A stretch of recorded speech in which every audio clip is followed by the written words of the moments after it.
মেঘনা নদী। ভিডিওটি ধারণ করা হয়েছে দ্বীপ জেলা ভোলার বোরহানুদ্দিন উপজেলার হাকিমউদ্দিন এবং মির্জাকালু অঞ্চল থেকে।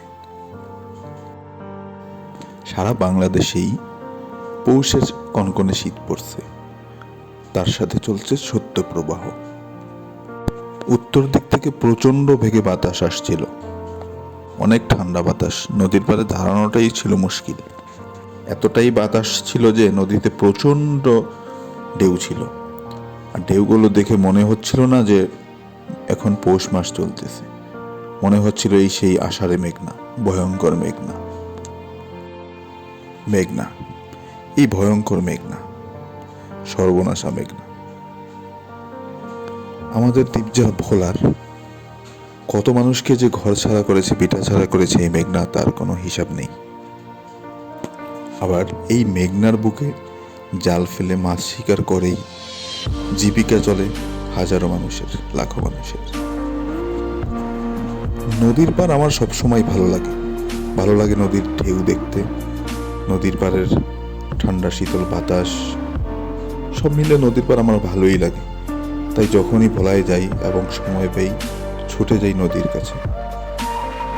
ভোলার দুই দিকে দুটা নদী, একদিকে তেঁতুলিয়া, অন্যদিকে মেঘনা, আর একদিক তো বঙ্গোপসাগর। তো সময় পেলেই মেঘনার পাড়ে ছুটে যাই, উপভোগ করি মেঘনার মনোরম দৃশ্য। কিন্তু আবার যখন মনে পড়ে মেঘনার ভয়ঙ্কর রূপ বা রূপের কথা, আটকে ওঠে মন।